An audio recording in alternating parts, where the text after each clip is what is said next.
put my water on the baby seat. There's absolutely zero irony in the daddy issue situation while I stand next to the high chair. Okay? And that's actually water. I'm actually not drunk, so I'm sorry if you guys were here for that, because that's actually generally part of the show. Yeah. Yeah. Okay. Whoa. All right. So, we are talking about daddy issues, okay? And dad shit is epic shit, all right? Now, it's probably not as epic as your mom's shit, but it's probably pretty close. See, my father was born in 1937 in Brooklyn to a micromanaging mom and a mostly absent father. So you can see from the rest of my story that my dad issues are closely related to his mommy issues. Okay, so it's sort of the same thing there. You see where I'm going? All right, so my grandmother was a piano teacher. And as my father tells it, she would have been a world-renowned concert pianist had she not been cursed with tiny hands that couldn't reach an octave. And so as a result of that, she tortured my father and made him play the piano every single day of his life. Because if she can be a concert pianist, then maybe he could. And probably somewhere right about the time, you see, it started at the ripe old age of, I think this is 8 months, ladies and gentlemen, 8 months. Sometime around whenever he'd memorized just about as much Yiddish as one can stand for his bar mitzvah at the age of 13, he told his mother to go fuck himself. He wasn't playing the piano anymore either. No more synagogue, no more piano. I'm done. And about the time that my grandmother passed away when I was 7, I inherited a piano, not the baby grand you see there, just a like sad, janky version. And my dad got that piano for me, and he also got me piano lessons, and he made me play the piano, practice every single day. And he would turn on the metronome, and if you know what that is, it ticks like a clock. And if any of you get quiet enough and I can hear your clock in here, I'm gonna kick you out, okay? If I can hear your watch ticking, that's the kind of shit that makes me bonkers. Because around the ripe old age of 11, I told my dad to stick it, and I didn't play the piano anymore.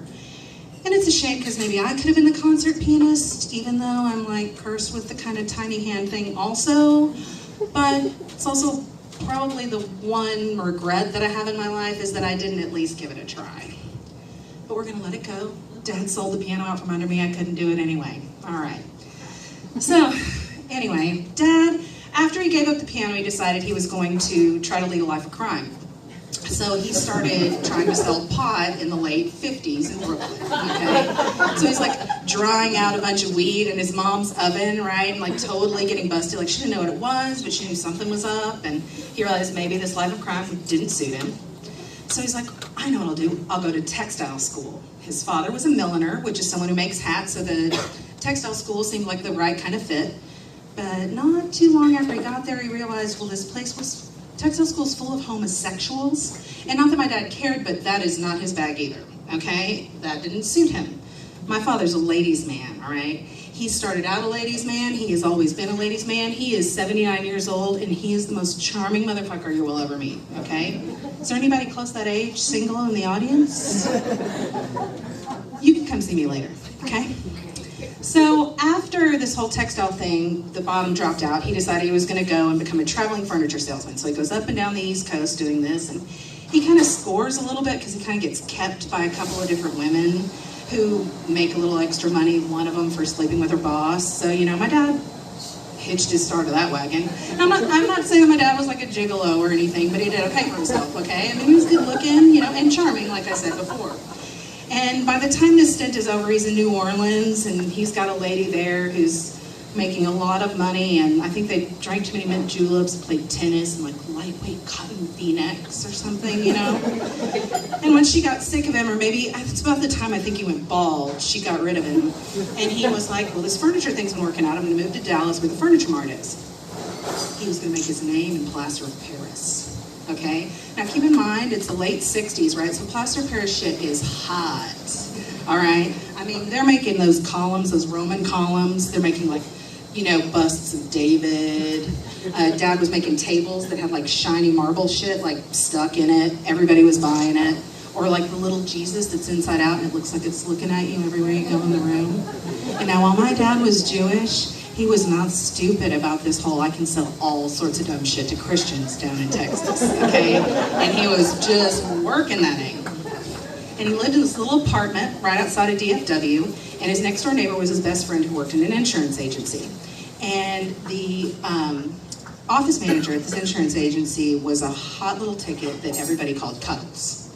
And now my dad had been in there a few times, and he was like, that's it, that's right, that's what I want right there. So he figured out she was still single, and he goes in and he makes a plan. He's like, hey, Cuddles, I've got tickets to see the band tonight, and I also know where the after party is. Would you care to join me? And well, Cuddles was kind of a sucker for bald men, and she said yes. And before you know it, they go to the show, they go to the after party. Dad's apartment's right there. He is hooking that shit up, okay? Kept her forever, kind of. And so, before you know it, they're realizing, oh, we really like each other. What are we gonna do with all this time where we smoke a lot of pot? And so they started making candles. Now my dad, of course, the plaster of Paris thing, that's all like molds, right? So he's got the mold thing and you can make candles and molds, right? Okay. So you think about it, it's like, it's Dallas, it's hot, there's wax, there's lots of scents, there's lots of patchouli, everybody's getting kind of aroused, they're all stoned, it's 3 o'clock in the morning, You can envision it, right? It's sort of like, you've all seen Ghost, where Demi Moore and Patrick Swayze are having that moment with the music and the clay, and they're all getting busy with it. Just imagine that, but with candles and more facial hair. All right? It was just like that. And they realized this stuff was going to sell like hotcakes. Now they're gonna make their name in candles. That's what Dad was gonna do now. Okay? So they also thought we'll move back to the land, away from the man, off the grid. And so they found a little plot up in north central Arkansas, and they made a little sunshine. Yeah, which is a bonus, because now you guys get to hear the rest of this damn story. So, one of the things you have to realize is, if you're listening to this story, my father was raised by this woman who was rules, rules, rules, and my dad is doing everything he fucking can to, not live by the rules, right? But he could not escape the teeny tiny micromanager living full size inside of him, tiny hands and all right? And it's always been like, what are you doing? Why are you doing that? Do you need help with that? What are you doing in that drawer? Can I just get out? I got this. And as much as I'd like to think that I'm my own person, I'm actually exactly like that. Just so you know, Lee did a really great job and all, but there's lots of things that I could have done better, all right? And if any of you, if you've got something going on, if you need any help or any advice with it, I'm sure that I can do it much more efficiently than you can. And also, the soap in the kitchen, it goes on the left, and the soap in the bathroom goes on the right. Don't ask me questions about it. It's just the way it is. If you move it, I'll move it back. I won't hit you, but I'll think about hitting you. So, my dad and I, both being good Jews, we set out on this plan to go to San Francisco to see some family, and I, of course, hunt around, and I'm going to find us the best damn price I can possibly find on a flight. So, the best price is out of Tulsa. So I'm like, Dad, we're going out of Tulsa. Yeah. And I just want you guys to know, if you ever decide to do that, and you think, oh, I'm totally going to save some money, well, you're going to pay with your soul in triplicate on the way back, okay? Because that saving money shit is bullshit right now. So that whole trip was completely unsuccessful. It was family, and you know what happens when you go to visit family. It's generally a pain in the ass. So much so that when we're on our flight back, my dad and I are seated behind this small family with a toddler, and the toddler will not shut up or stop screaming or staring at us. And my father decides to instruct the family on how they should raise this child better, and they should also tell it to shut the fuck up. That was not embarrassing, just in case you guys thought that I was relieved he did that. So, by the time we finally get to the airport, we're running behind, it's 11 o'clock at night, we finally get to the car, and by God, we're determined to get back to Fayetteville. Also, it's the Thursday of Bikes, Blues, and Barbecue here in Northwest Arkansas, okay? So we get in the car and we're on our way out from getting out of the airport, and I'm not sure if any of you have ever experienced this, but there's actually a glitch in the Matrix right outside of the airport in Tulsa. And now, I've heard that some people make it and they're accidentally like, whoops, we're on our way to Joplin. And I'm like, oh yeah, right? They have. You may not know until you're there, but by God, there are street lights and there are signs and stuff that way. I somehow make it going the other direction where there are hardly any paved roads, there are no street signs, there are no street lights, and there isn't any cell service either. And I'll tell you, my father had quit smoking because he is a cancer survivor, and I had had my car completely 100% detailed before this trip because I didn't want him to know I was still an ashtray, right? So there's nothing in the car other than the two of us and our luggage. And my phone dies. There's no phone charger anyway. Not that it matters because I don't have any phone service. There's no cell service, no GPS, no nothing, in the middle of nowhere. So I devised this plan while my father's screaming at me about how stupid I am, although I think that he was the one who told me that went that way. Not sure. But we'll blame him anyway, he's not here. So I decided we're gonna go left. Just keep going left, keep going left. We're gonna end up somewhere, there's gonna be a sign, right? So we do this. An hour and a half later, we end up back on the tollway. Phew, right?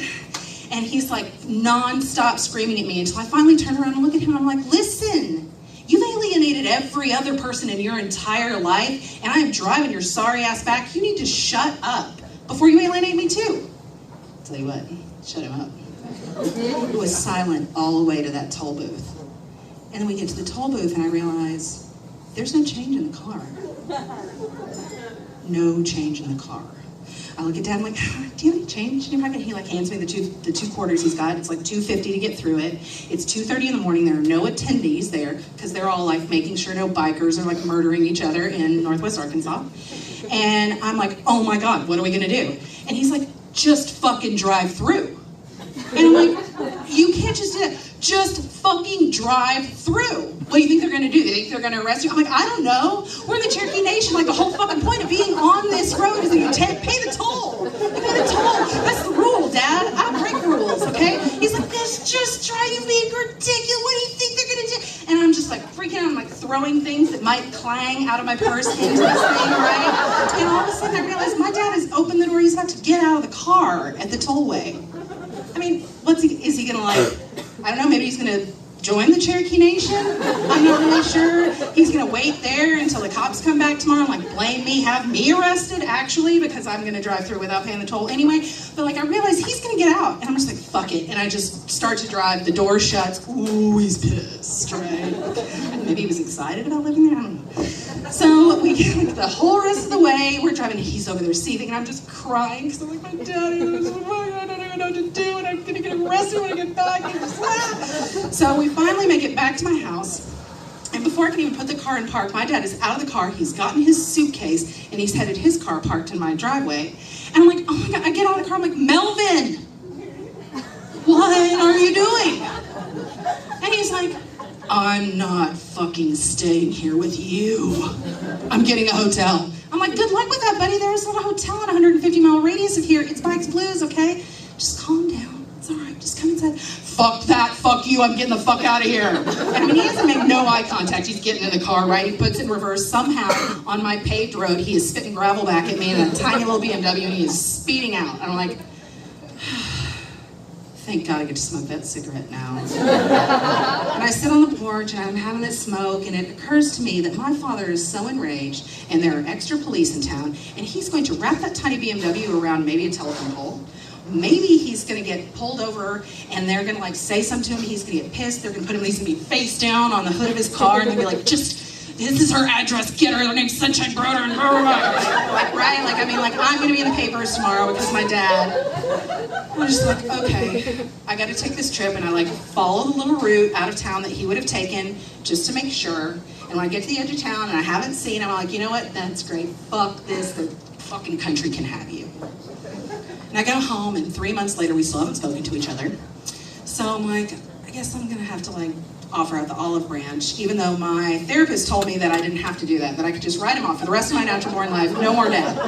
And I considered it, you know, but I mean, I am daddy's girl, I'm an only child, and you know, he'd alienated everyone else, and I mean, somebody's gotta be around to get the inheritance, right? So it's like, okay, so I buy him the prehistory of the Far Side, it's a book, he loves that shit, and I write an inscription in the front, and it's like, roses are red, violets are blue, you were a dick and so were you.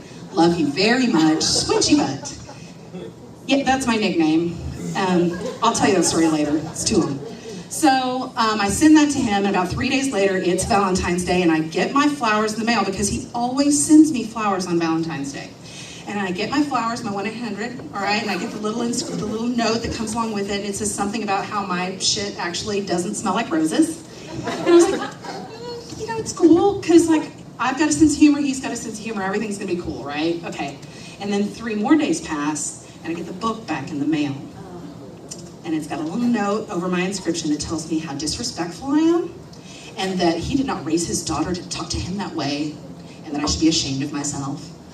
And, you know, I consider it, I consider crying about it, and I'm like, fuck that. This is a man who has lived an entire life trying to basically be disrespectful and live his own life, and here he is telling me I'm disrespectful. I'm like, you know what, this won't do. So the next time I went to visit my mom, I called him and I was like, hey, I'm gonna come over and visit you. Is that all right? He was like, well, I was gonna leave for town, but I'll stay. All right. So I head up there and I go in, he's in the candle shop, and we, you know, small talk for a little while, and then finally he looks at me, he's like, do you understand why I'm mad at you? I need you to understand why I'm mad at you. And I'm like, oh, that's why I'm here. I'm here, I'm ready to take it. He was like, you hurt my feelings.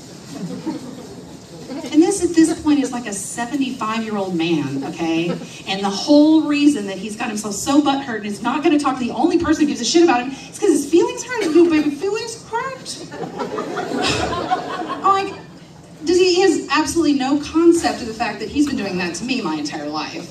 And I didn't realize in that moment that I'm going to have to be the adult and just kind of take it, right? And I'm like, I'm so sorry, Daddy. I didn't mean to hurt your feelings. Sorry I used Daddy. Okay. She has a thing with Daddy, by the way. Just, you know, adults saying Daddy. All right? I say it. I'm sorry. All right? So he accepts my apology, and I'll tell you what, everything's been pretty fine ever since. That was probably about 5 or 6 years ago. And over the past 2 months, even currently to this day, I am working on moving my father into a small house right behind my small house right here in Bayville. I'm a really good daughter. Yeah. And I'm taking really good notes. So in about a year from now, I'll fill you guys in on what a fucking disaster that is.